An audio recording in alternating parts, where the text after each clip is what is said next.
akahise kanzi yaragahanaguye akazoza kanzi n'uwakamfitiye ndamwishimiye ndamwizigiye sinzi ingene nshobora gusigura ivyo yangiriye ntari ndabikwiriye sinkekeranya n'imipfunda nubatswe n'umuhinga yagaburiye ibihumbi mu gahinga bigahaga adahinga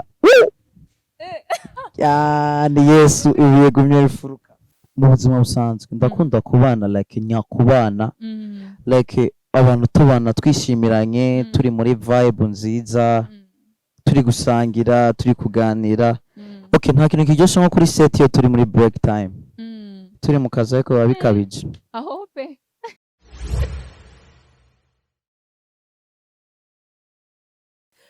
muraho neza abakunzi ba Wisdom TV mwongeye kwirirwa abari hirya no hino mwiriwe mwaramutse mumeze neza twongeye kubaha ikaze kuri Wisdom TV igihe tugiye kongera kubana mu kiganiro cy'uyu munsi nk'uko maze kumenyera ni Queen Nkusi.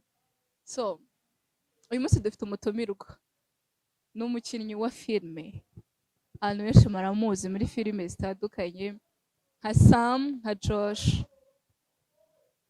Meze neza meze neza uratangira wibwira abakunzi ba Wisdom. okay nk'uko babivuze hari abantu banzi nka Josh hari abantu banzi nka Sam n'andi mazina nyine atarasohoka yenda gusohoka so nitwa Gakiza Promesse Handi mu buzima busanzwe witwa neza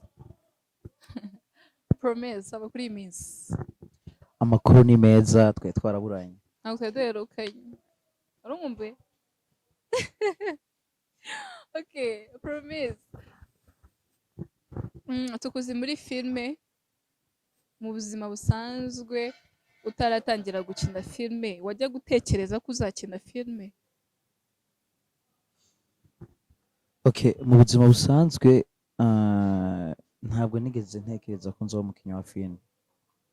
That's true, you know, kubera ko ubuzima nakuriyemwo ahantu navukiye like navukiye mu buzima bw'abakristo muri famille y'abakristo muri ADPR so ubwo buzima rero bwo gukurira aho hantu ntabwo ushobora gutekereza ko igihe kimwe uzoba umu acteur wa filme ariko one day mu buryo ntashobora kuvuga ngo bimeze uku nisanze ndi imbere ya kamera ndi gushutinga ntekereza ko ari inzira z'Imana. Ukimara kuyijyamo ntiwatekereje uti nari naratinze nari narakererewe? okay novuga ngo nari narakererewe kubera ko nizera yuko ibintu byose biba bifite igihe byashingiwe kuko nshobora no kuba nizera yuko this is the process bivuye naho ibintu bigeze n'ibyo ndiko ndabona sishobora kuvuga ati ngo hano nzohaguma cyangwa se nzohaguma kuko ndacabona hari byinshi byo gukora bihari. Hari icyizere cy'uko uzagera kure? Kirahari cyane kubera ko feedback ndi kwakira ni nziza. Aka kanya uri gukina muri filme? Okay, aka kanya ndi gukina muri filme Around Me series niri guca kuri Moriox Media. Okay, normally this life series iri guca kuri Top Line TV, right? Yeah. N'izindi staraza ziri mu nzira zo niziraje ahagaragara ziracakorwa. Abakunzi ba Wisdom batarakurikira izo filme bazirebe urazibashimiye? Ahubwo ndababwira like bihute baracerewe cyane. Baracerewe byo umuntu ukurikiye Wisdom ahari hose amushyigikire arebe izo filme azatubwira uko yabibonye. So ni niyihe comment iri negative wahuye nayo mu rugendo rwa sinema igihe warutangiriye?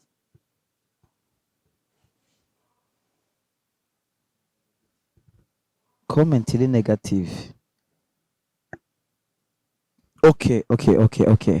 Commentaire negative nashobora kuba narahuye nayo.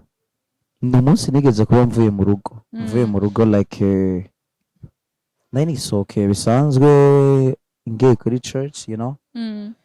Hari mu minsi yo mu mibyizi kwa kundi uri mu rugo utageze uja ku kazi kavuga ati uyu munsi reka nje kuja gusenga, nari nsohotse just ku mugoroba, nsohotse like nsohotse igipangu ndi kuzamuka ku muhanda gushaka ingene ndi bugere kuri church, mpita mpura n'abafana ku muhanda, sinababonye rero ukuntu narenganye, naje mfite agashuguri like uravyumva iyo umuntu asohotse kandi deja amasana niha yari yamfashe, ngisohoka ngiye mpita abo bantu bahita baramvugira tubavugiye hejuru ngo se mwage musuza abafana banyu nguko niko mwiyemera bra.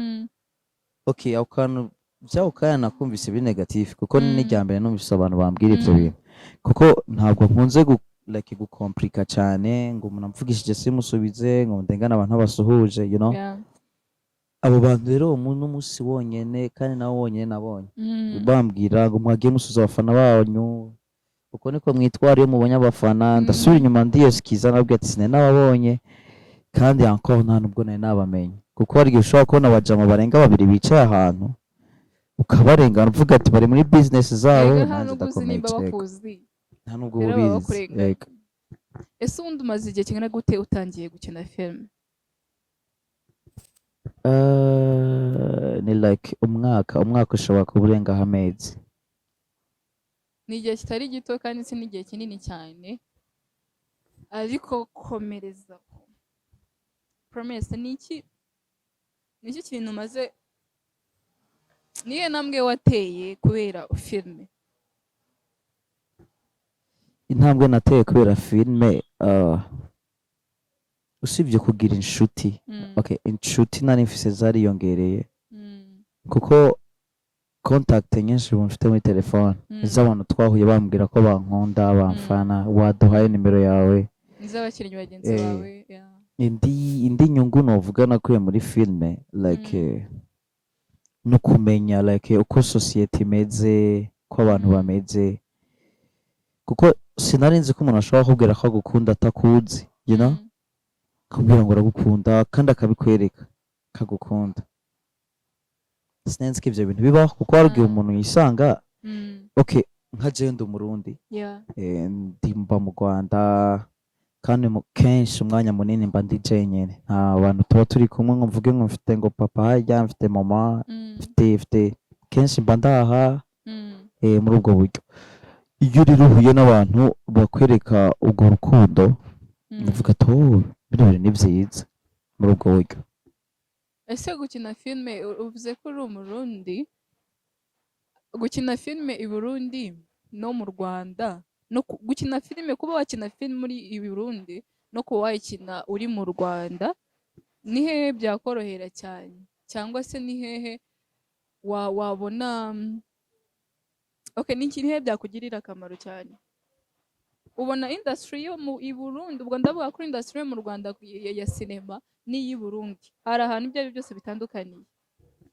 Okay, ahantu bitandukaniye gukinira filime mu Rwanda impamvu ari vyiza nuko bo bafite market y'ivyo bintu, bafite uburyo bicuruzwamwo, ushobora kwibonamo income mu buryo bwinshi butandukanye.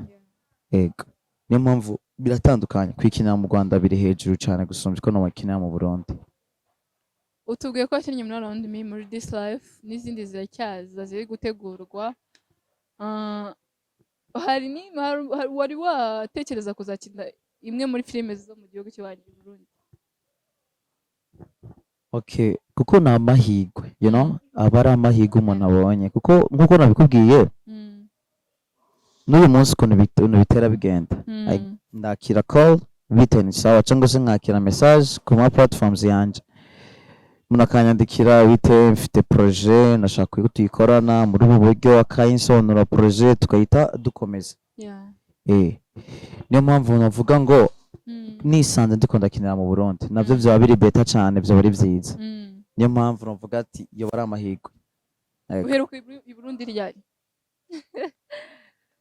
Harashize igihe. Gira ugereyo rero ujye ufite abafana,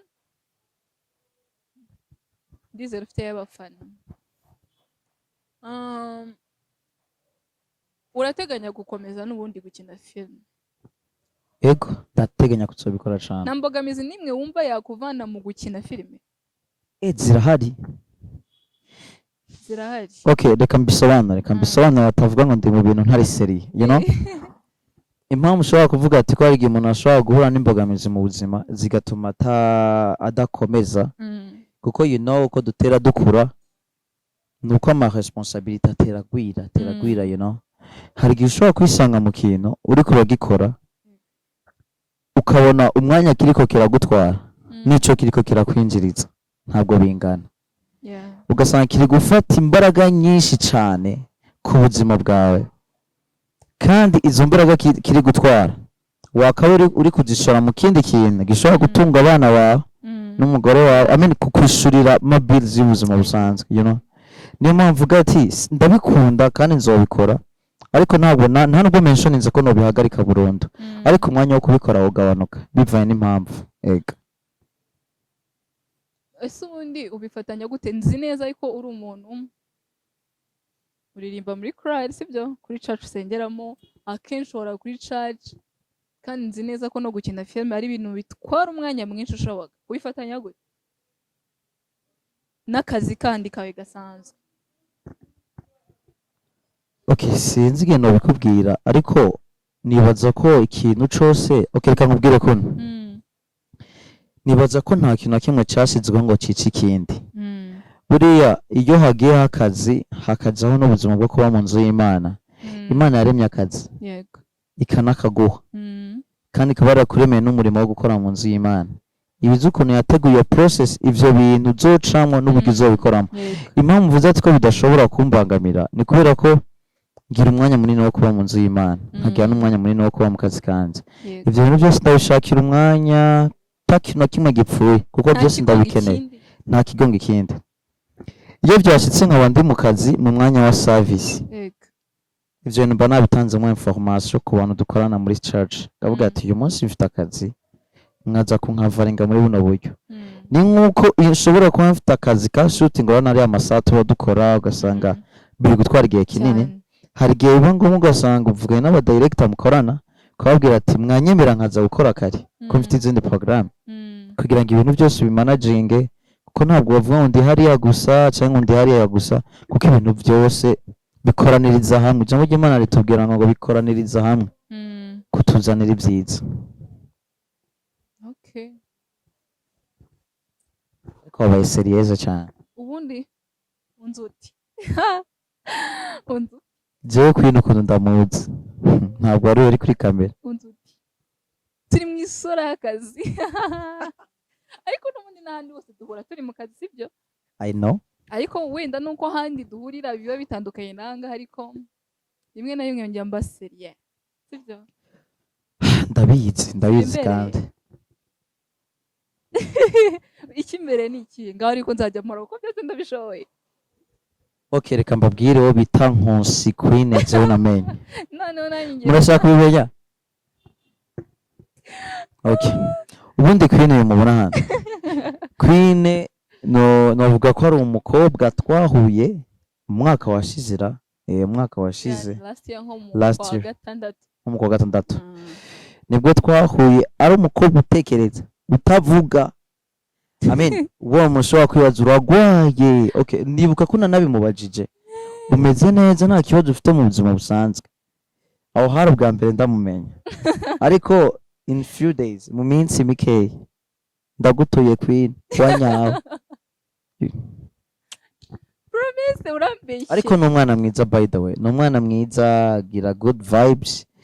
Turi kuri set, turi mu kazi kandi ka filme, icyo namumenyeho ni uko ari umuntu ahora afite movement yo hejuru, niwe uri kuradutekera niwe uri kuratwitaho. Ukuntu ameze biraryoshe. Kano kanya yitwaye nko mu mademoiselle, yatuje, umenga ni grande fille. ubu nyine hano ndi Queen, kandi hahandi ndi kwitwa ndi mazina. Namuheruka kera shahu nitwa Stella, bitarahindura isura. Hari akantu yambaye nyene naheruka ntaramubona kambaye, niyo mpamvu.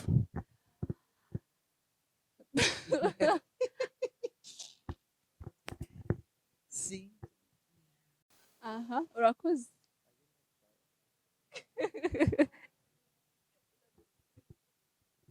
Atubwire impamvu ariko aratwega.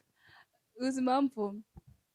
ase abafana simba ukuntu bavuze ngo nzi guteka muzansure mu rugo abafana banjye muzanshake musore mu rugo mbatekere nicyo nari ndi guseka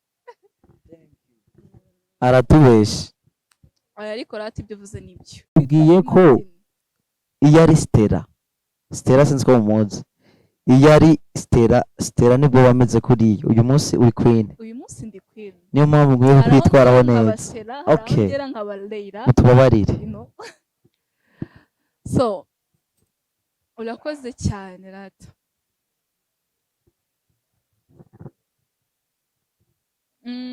ubu rero tugeze mu kibazo mu mwanya wa question and answer. Are you ready? nta kibazo ndahari.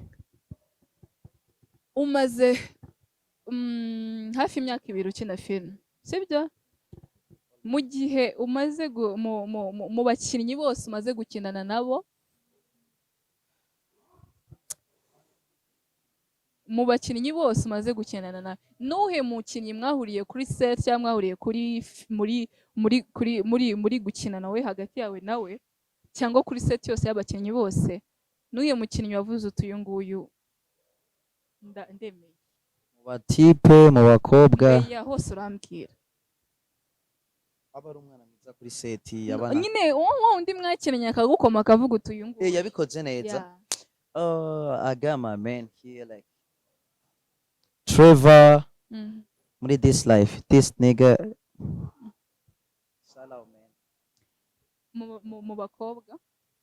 Mu bakobwa, umukobwa uzi winkorera fresh mu bo twakinanye apana bonze ahandi mu bo twakinanye kuri set nakinyeho umukobwa uzi winkorera fresh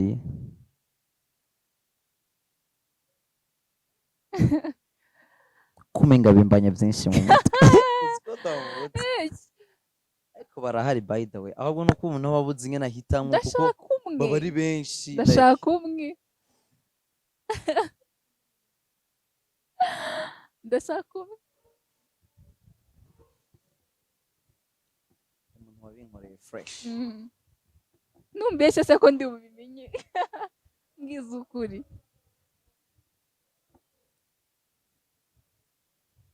Okay, kankorohereza. Reka unyorohereza gute? Reka kunyorohereza. Reka hari kintu giye kumbera. Okay, tubizi. Wankoreye akazi neza kankoma avuga ati you are something else bro. Okay. Hari umukobwa witwa Angelique muri this life.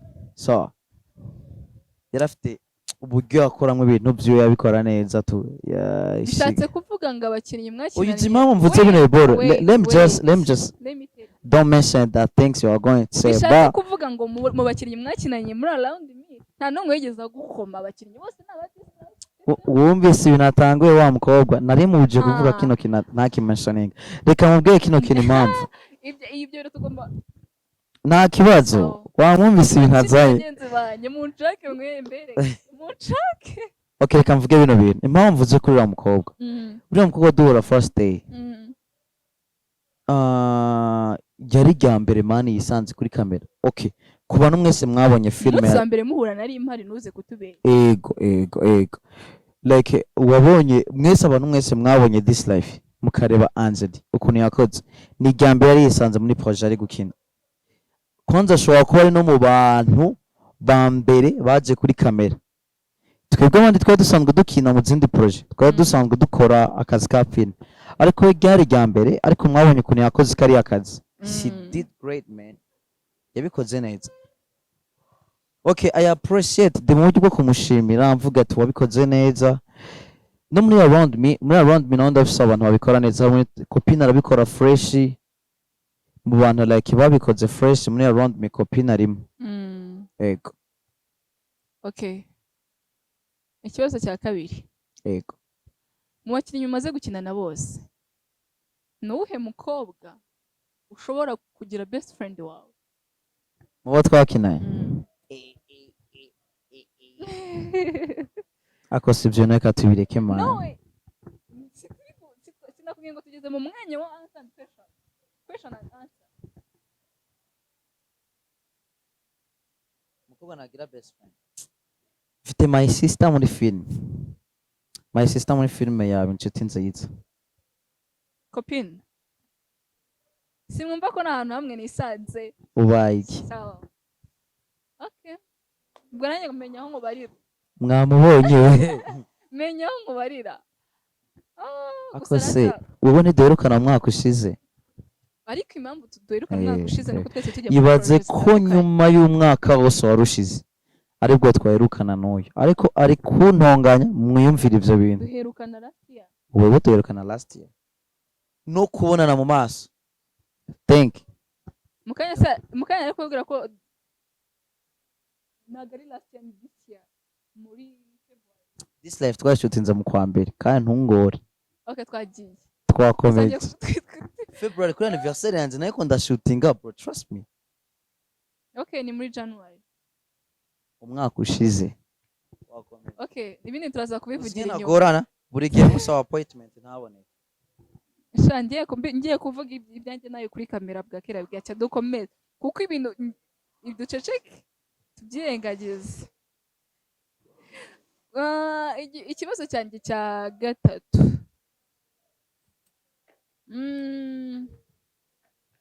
Nibihe bihe byiza wigeze ugerera kuri set? Ibintu byose ndibanda muri sinema kuko niko kazi kawe. Niho abantu bakuze. Nibihe bihe byiza wigeze ugerera kuri set? Iyo yose.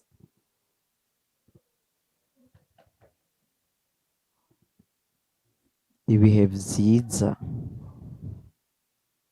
Okay, ikintu cya mbere kiryoshye kuri seti hari ukuntu tubona kuri seti nka famille ukuntu cyane cyane. Ntabwo ndi busubire kumentioninga seti yariyo kubera ko uyu mukobwa nawe afite ibibazo. No way, gusa we tugarutse inyuma gatoya. Abantu bose yavuze ni ukuri nanjye abo bantu ndabafana. Inuze Angeli ntabwo ndayimubwira ariko ari umwe mu bakobwa negeze mu bakobwa nyine bari tumaze guhurira kuko maybe twije guhura muri casting. Angela ararenze pe, nanjye ndi umufana we. Ntabwo ndagira amahirwe ngo duhurire muri projet imwe ariko yumve ko mufana. Reka mbi uzi ikintu cya mbere cyiza mani biraryoshye sometime gutanga compliment ku muntu kuko aba ari bon. Hari igihe ushobora kutazobwira amahirwe yo kubonana nawe ariko nk'uyu munsi ufite amahirwe ariko nta nawe muranamuha text, nta nawe muranabimubwira. Uzi se icyo nzi neza nuko njye nawe hari aho tuzahurira. Byanze bikunze hari ahantu tuzahurira. I know. Rero nzabimubwira. Nzabimubwira. Okay, ni bon. Nibihe twari turi gukomeza nibihe byiza wigeze ugirira kuri set? Ibihe byiza nagiriye kuri seti mu buzima busanzwe ndakunda kubana like nyakubana like abantu tubana twishimiranye turi muri vibe nziza turi gusangira turi kuganira. Okay, nta kintu kiryoshye nko kuri seti iyo turi muri break time turi mu kazi ariko biba bikabije. Aho pe biba ari ibintu biryoshye ndabigutuye. None se hari igihe kuva utangiye gukina filme hari igihe wowe ubwawe wari wicara ukumva urashaka kubireka ukavuga izi mbogamizi n'izi wabireka?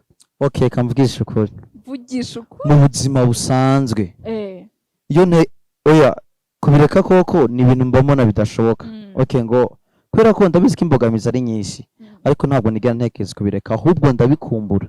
Uyu munsi kuba nshobora kuba maze nk'ibyumweru bingahe cyangwa ukwezi ntariko ndashootinga ndikumva ndabikumbuye tro kubibona ndi muri biriya bintu kuko biraryoshye. Kwa kundi bavugaga ko biba ari fan ari uri kumwe like nka famille ibyo birumvikana.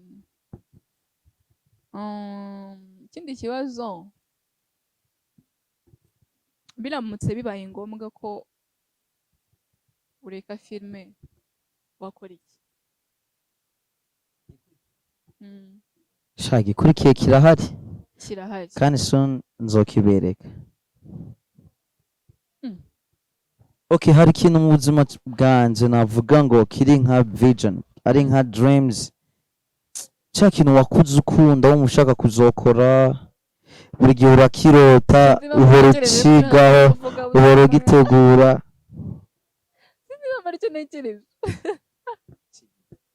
sinaba ntekereza gushaka kuba umuvugabutumwa. Si byari byiza ukoreye Imana? Reka nkubwire kuri bino bintu bijyanye Filime na nayireka preaching nkajya gukora gospel. umurimo w'Imana.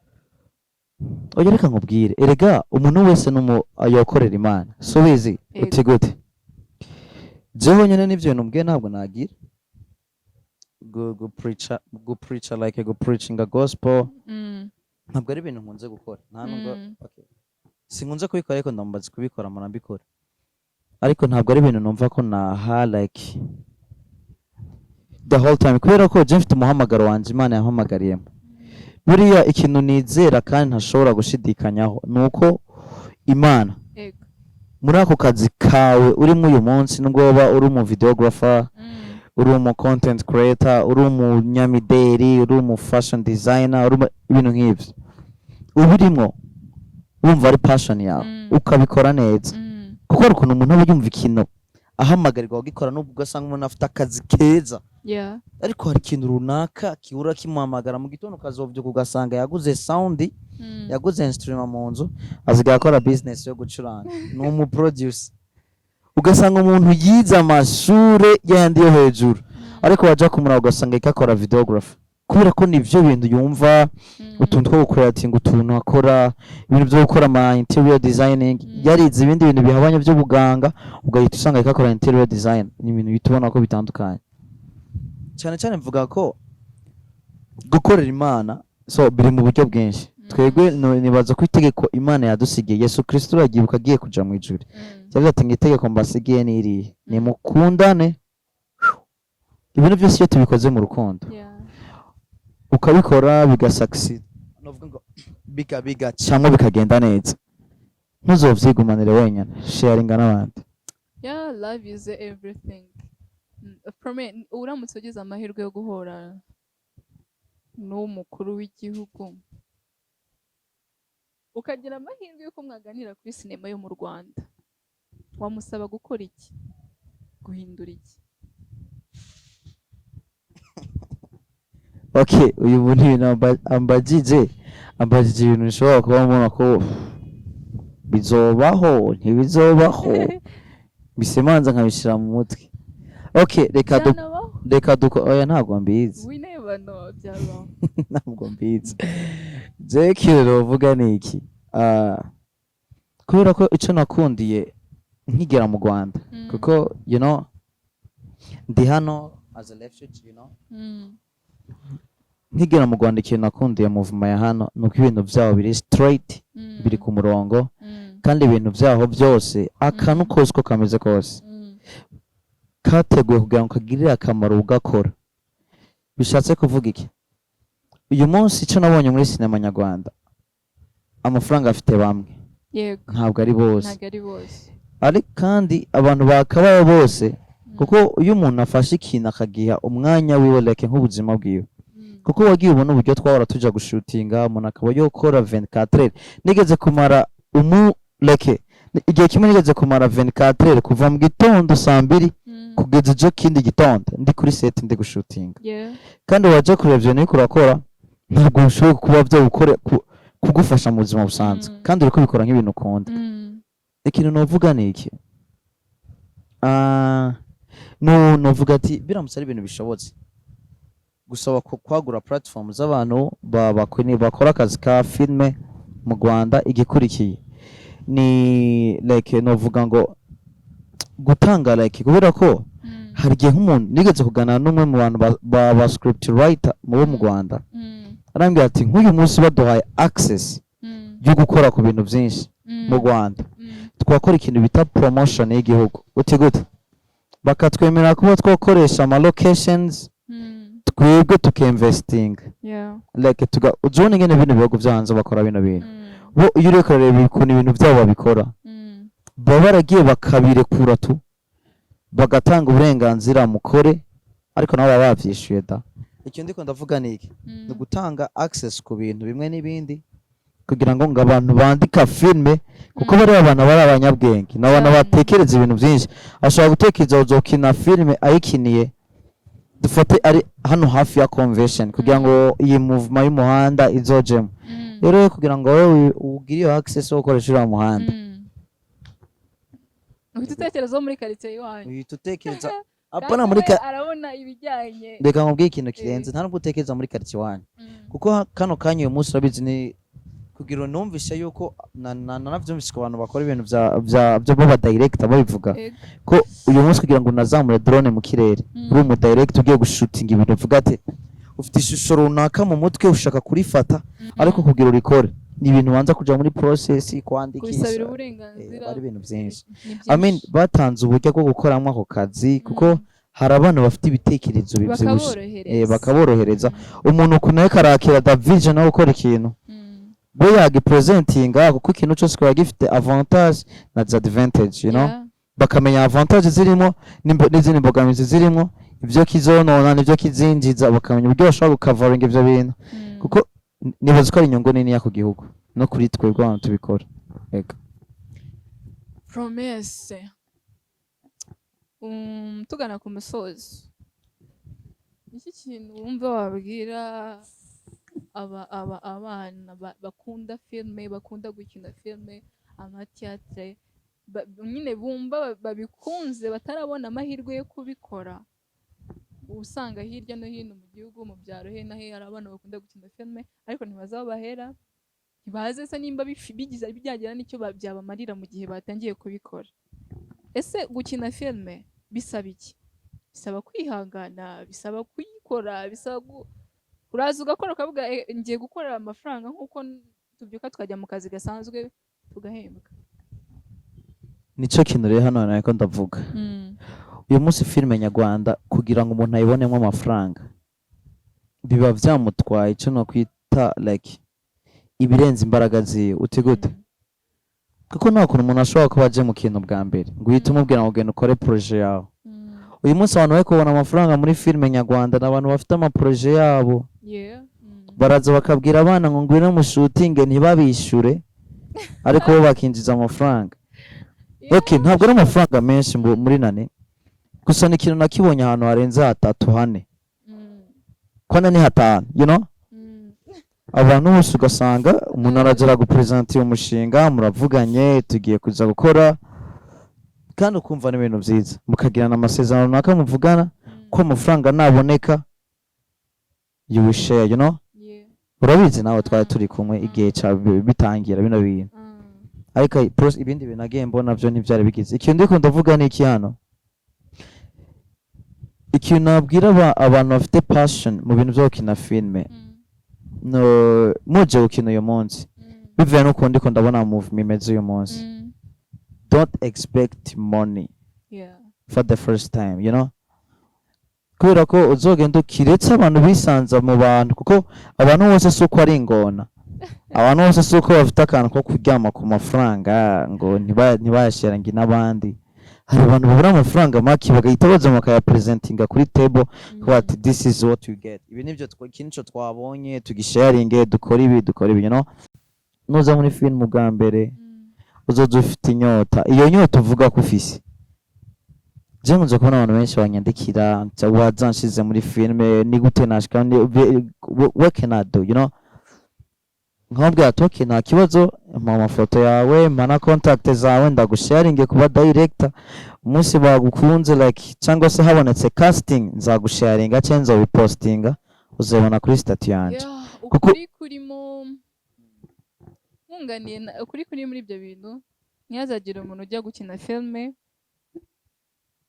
expecting amafaranga we azaze akore abikora bikunze kuko nimba ari ikintu nabonye gukina filme bisaba kubikunda patience nicyo reka mubwe ikintu ca mbere kirenze bigusaba patience kwihangana uzi patience bisaba ahubwo ni nk'abantu barabambwira man reka mbabwize iskuru kugira mubone umuntu ariko arakora biriya bintu ni patience ikomeye cyane kuko nkuko ndakubwiye uwo munsi nkora akazi ka 24 nibibaho mu buzima busanzwe nta nana bamwe bakora 24 ku isi nkora akazi ka 24 nta mushahara w'ukwezi nta n'imfise nta na contract nta n'imfise gukora ibintu just kubikora barakubwiye ko ukwezi ni kurangira muzora icyavuyemo ngo mugabane amafaranga ariko uyu munsi turashima Imana ko ariko ni mu bintu byose harimo kwihangana harimo gukunda ikintu uri gukora ibyo ari byo byose uko byagenda kose kirasetinga mu minsi izaza so Filme musaba akantu no problem. wamburiye ukatubwira okay ni ibintu ugiye kubwira abakunzi ba Wisdom n'abafana bawe tubwire umurongo umwe wo muri Bibiliya tugende dusome. Umurongo umwe wo muri Bibiliya uri budufashe. Okay, umurongo umwe wo muri Bibiliya. Okay, hari umurongo wo muri Bible. Si bambwiye umurongo umwe sibyo. Hari umurongo uba muri Home 8:1 avuga ngo abari muri Kristo Yesu bose ngo ntabwo bazacigwa iteka. So bishatse kuvuga iki? Iyo umuntu amaze kugera inside mu mwami Yesu Kristo, ubuzima bwiwe bumaze kugera ahantu buri safe, you know, ntabwo ukifite ubwoba ngo nzopfa bizagenda gute, uba uzi ko uri covered. That's what I can mention. I like you. Uri umwe mu bantu nzi mu nshuti mfite zikora umurimo w'Imana navuga ni kweri. Filme usenga kangahe ku munsi? Yura kabitse. Usenga kangahe ku munsi? Okay, ubuzima bwanje bwo gusenga reka mbwire ko nubumeze. Je nagize umwanya wo kwigishwa ijambo ry'Imana, gusenga, kumviriza buryo okay. Novuga ngo kuba mu mwanya w'ibintu by'Imana cyane no kwigishwa. Gusenga ijambo ry'Imana ritubwira yuko ngo mwame musenga iminsi yo kubaho kose. Buriya nuko abantu bagenda bakabigira ikindi kintu ngo gusenga ku mapati. Buriya gusenga ku mapati ntabwo ari byiza. Ahubwo icyo nubwira abantu, invest your life in prayer. Like ubuzima bwawe bwo mwisengesho uti gute?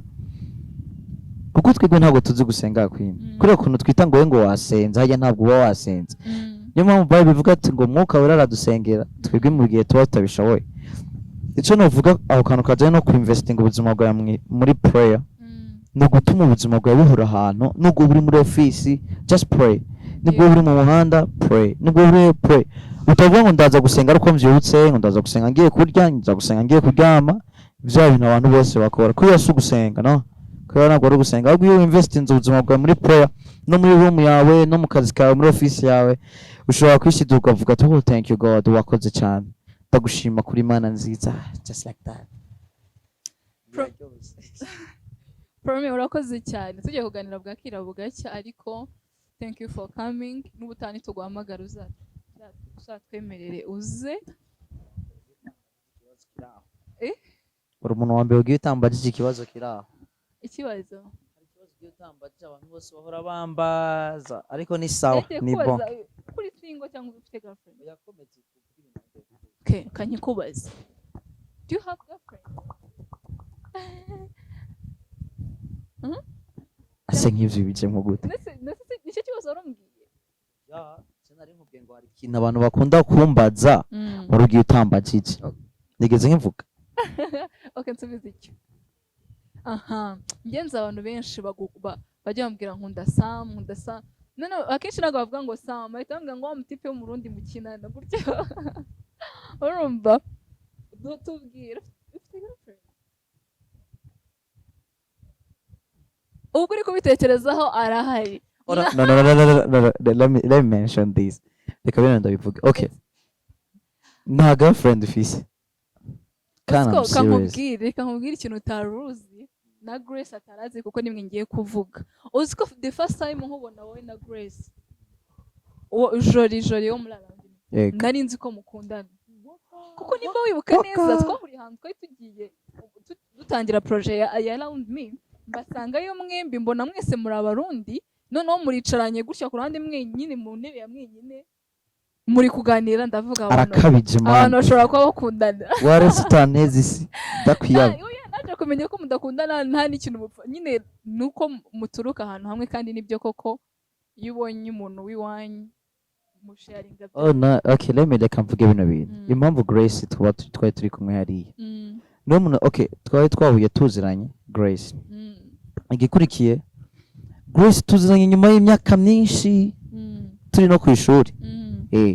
Kandi iyo uhuye n'umuntu nk'uyo usanga mufite ubuntu bwo kuganira kandi Grace unamuwajije tuganira ibintu biri seriye cyane. promise nugaruka nitugusaba ikindi gihe uzagaruka, tugusaba kugaruka uzagaruka. Hari ibintu byinshi nakubajije nzakubaza ubutaha Okay, uzagaruka. wambajije No, Queen wambajije uri kubona ko yanze kubimbaza nkiraha je muramubwiye ati mwambajije. mwakoze gukurikira ikiganiro cya Wisdom Murakoze. TV. Mukomeze mudukurikire no mu bindi biganiro biri imbere. I promise ko tugiye kubana mu biganiro byinshi kandi kenshi gashoboka. So mugumye mukore subscribe, musharinge bagenzi banyu, ubundi mwibuke no gukorana na Fred Image mu bukwe bwanyu, mu birori bigiye bitandukanye. Muzanshima nyuma. Murakoze. Sa